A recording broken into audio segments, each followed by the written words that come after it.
Hello, everyone. It's me, Joe. I'm learning to love every day and every moment the way it is.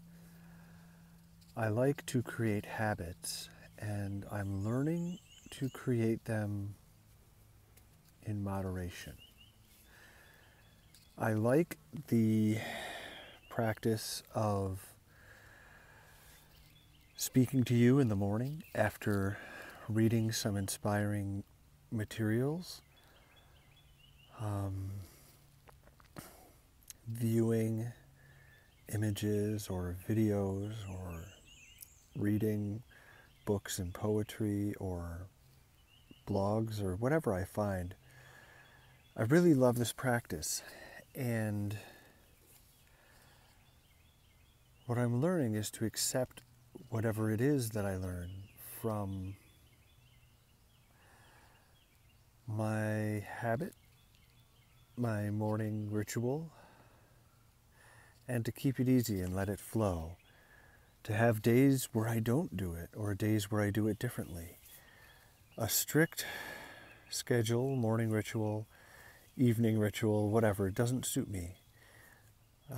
As many of you know, I started this video blog as the Golden Hour with Neely, as a show that I would have with myself and any other guests who wandered by in the park while I was enjoying the golden hour right before sunset. That's a wonderful time, and taking time out of my day to enjoy being outdoors at that time is a great practice. However, making it a rigid plan is not. And I'm really enjoying setting myself free to talk with you whenever I want. I reacted to that rigid schedule, of course, by dropping the whole habit for a while to make myself feel free again. And I did, and then I had the desire to come back and do it some more. So I did. And now I'm talking with you more and more. I'm reaching with freedom the same level of frequency that I was reaching by making myself do it every day, by feeling obligated. And now I don't feel obligated.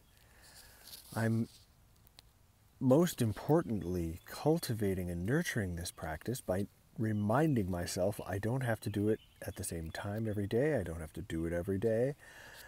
I don't even have to find the same things every day, find the same excitement or inspiration.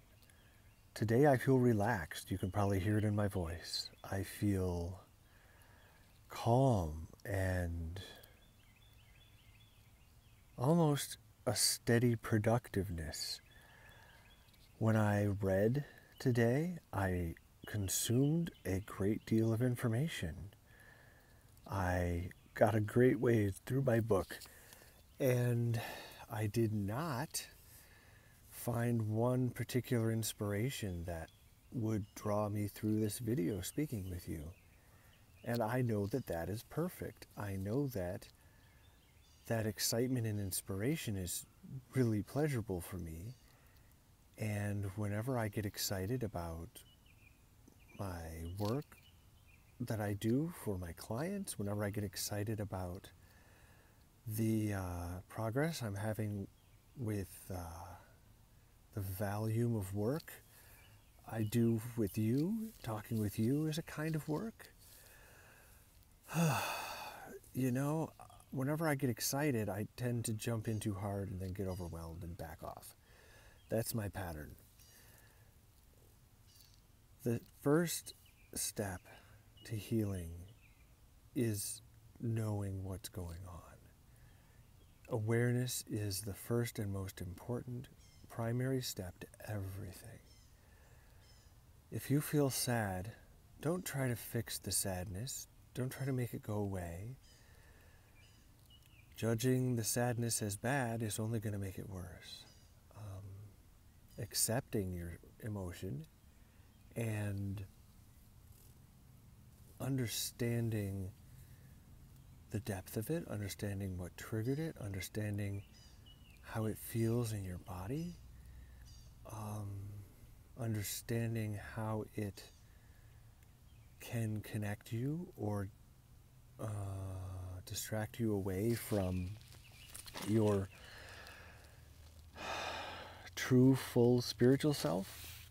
Understanding all that stuff can be a path to healing, to true healing.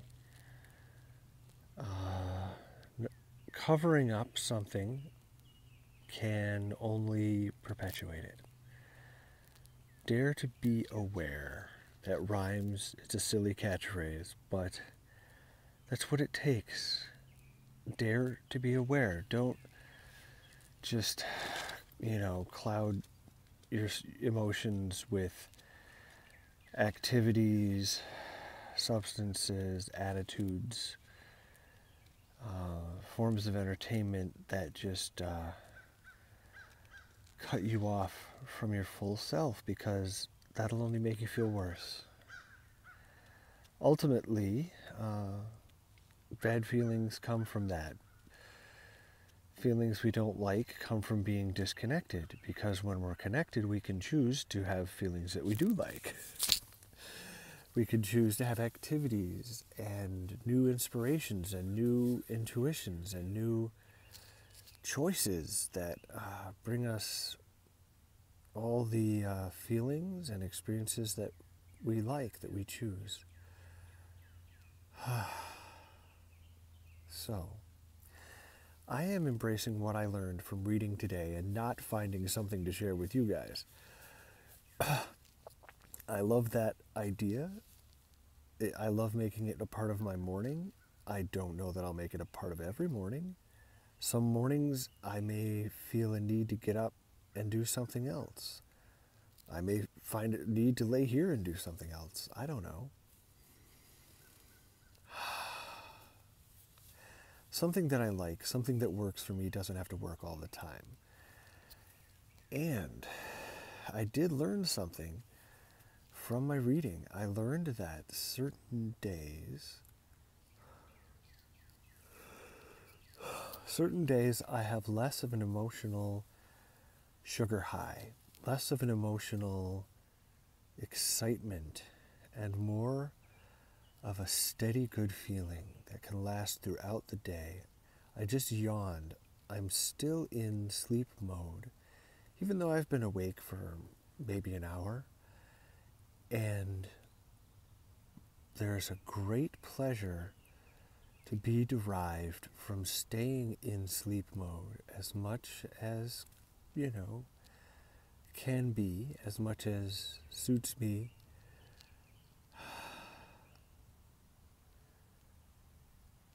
I've had some golden days, some rare golden days, where I have kept the relaxation and torpor of sleep almost as a drug, like coffee is a drug, a very mild drug that relaxes me just to a small extent, the way that coffee perks us up to a small extent. Well, assuming we have it in moderation. If you have 7 cups, that's a different story. I know I used to have that much every day. Oh my gosh. That was a interesting time of life.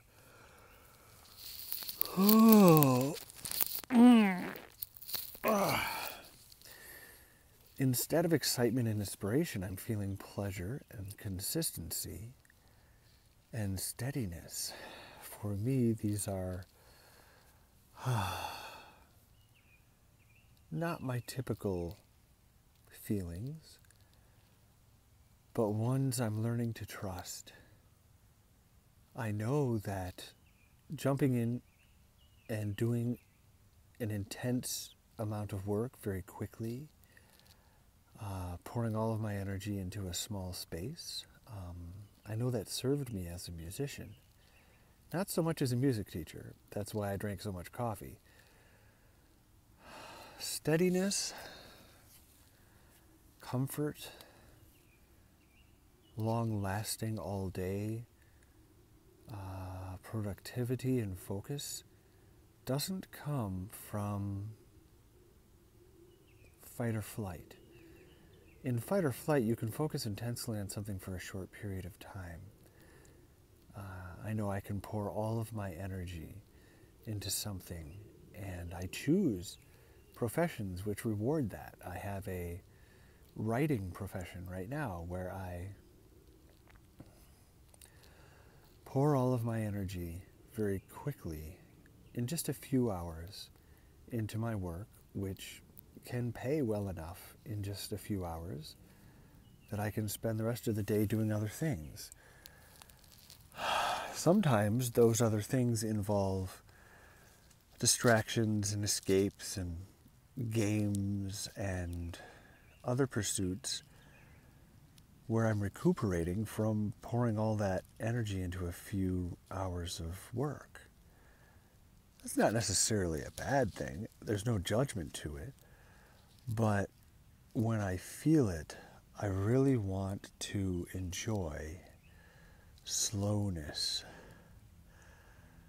relaxation, giving myself what I need today, planning a day that is not overwhelming, not cramming too many activities into a day.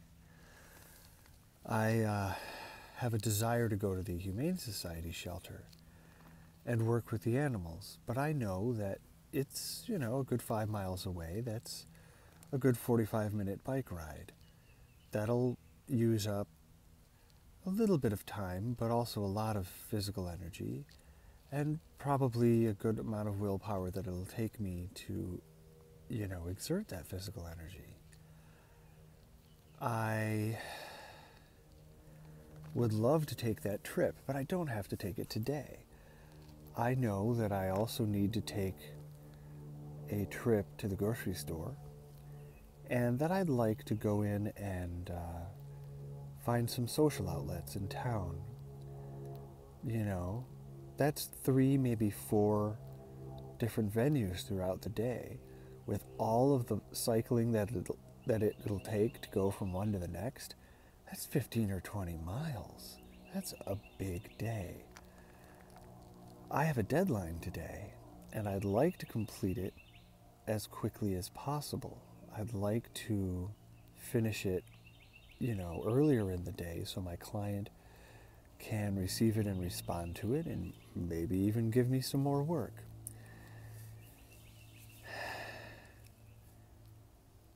I know that if I try to do it all, I will use up a lot of energy, use up a lot of willpower. I feel that by doing the least amount of these things, by, getting my work done in a place that's right next to a grocery store, that's a smaller amount of energy, will free me up for spontaneity. It'll free me up for whatever happens. Maybe I'll be in that place and say, yeah, I want to bike to the shelter. Or maybe I'll be in that place and say, yeah, I want to hang out with these people I've met. Or maybe I want to go here, or maybe I want to go there. This slow consistency, this doing what needs to be done well and slowly and without rushing, saves me the energy that I need to do exploring, to go on adventures when those things pop up. And not just to plan an incredible day and then get overwhelmed by it and see if I can survive it as some kind of hero. I do have a hero complex. That's very true. And I don't judge myself for that. It's human. Many of us do. And I love to tell my stories of all the adventures and heroic things I've done and risks I've taken and interesting trade-offs I've made and lifestyles I've enjoyed. But ultimately, people love me for me. They love me for being a loving person. And of course, being a strong and adventurous person, those are positive qualities. But what truly connects me to other people is my love that they feel just from being around me. So I don't have to prove myself. I don't have to earn love. All it takes to earn love is to give it. And people naturally give it back. Some people are practiced at not giving it back when you give it to them. Those are rare people. They do exist. And I think we can help them by giving them some of our love and also drawing boundaries with them. But with most healthy people, when we give them love, they give it back. And it's really quite simple. So, I am going to have a steady, wonderful day. I'm going to move slowly. I'm not going to overwhelm myself. I'm not going to expect myself to have some exciting thing to share with you that takes 30 or 40 minutes every day because I'm so excited to talk about it. I know that every single one of my moods, every single one of my mornings is valuable. Every moment and the way I feel in it is valuable and perfect. And I know that how I feel right now is only going to blossom into a better and better day. I know that if I need an adventure, it will arise. If I need comfort, it will arise. If I need companionship, those people will show up. I know that whatever I need to open myself more and more to spirit is coming my way. That may be my feminine side in action. I think the hero complex is a masculine trait. And perhaps my feminine side trusts and allows the world to, penetrate them with exactly what they need when they need it. And as I learn to identify some with the feminine, it's scary for men to do that because we've been conditioned to be ultra-masculine. But as I learn to do that, I can trust the world. I can trust others because ultimately they're expressions of me, of the divine in me, just like I'm an expression of the divine in them. And I can trust the world and the people in it and all the other creatures to give me exactly what I need. Just as my feminine counterparts in love relationships or whatever else trust me to give them exactly what they need as they open up into pleasure and allow themselves to let go and allow me to penetrate them with the love and inspiration and guidance and intuition that I bring to move beyond simple physical intimacy or emotional bonding, beyond our needs for pleasure, our needs for belonging, into another level of truly incredible spiritual realization, non-needy, non-craving realization. And there, I believe I have given you a little bit of what I read from my book. Not specifics, not a sugar high, but some of the general things I'm starting to understand by having read David Data for the last 3 or 4 days. So, maybe it all worked out just the way I wanted it to, without having to become high energy and manic, without having to enter fight or flight. Being crazy and intense can be fun, but it also burns a lot of energy, and we enter those excitable phases and can often become anxious. Though maybe not.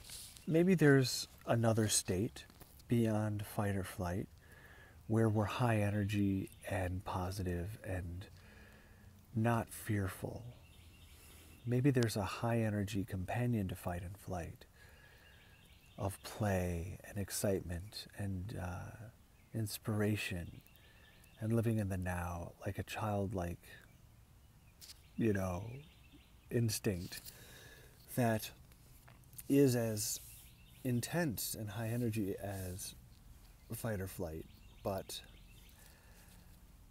you know, a counterpart to it that is free instead of stifled with fear and panic.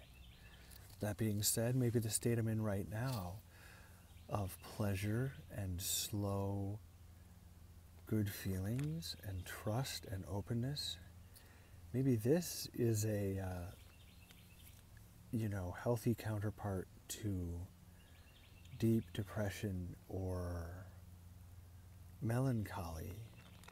I feel slow, but I don't feel depressed.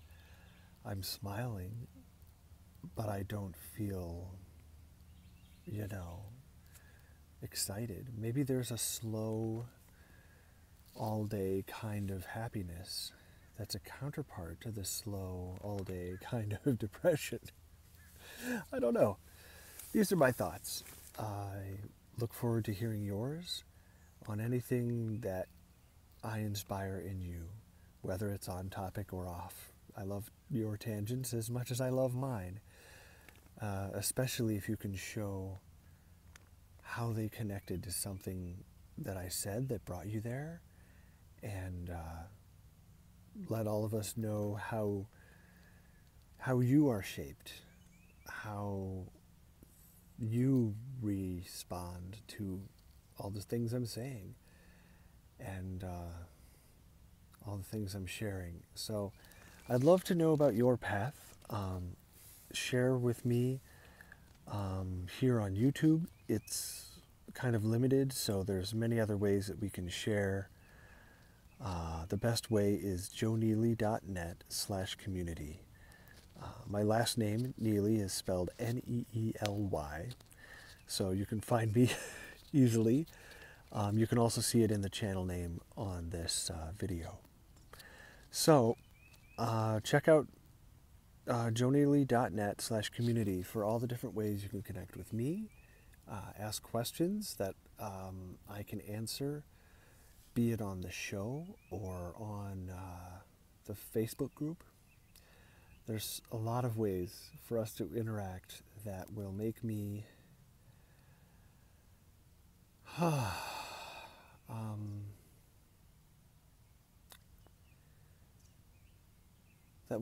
so very excited. I'm always encouraged when I see my tribe and my community taking shape more and more every day, and that's what this is all about, is reaching out to people one-on-one and enjoying people, you know, in groups of twos and threes, always as special and unique people and kindred souls. So I love you all very much. Thank you for being there with me whenever you view this. I know we will be together. Have a great day. Bye-bye.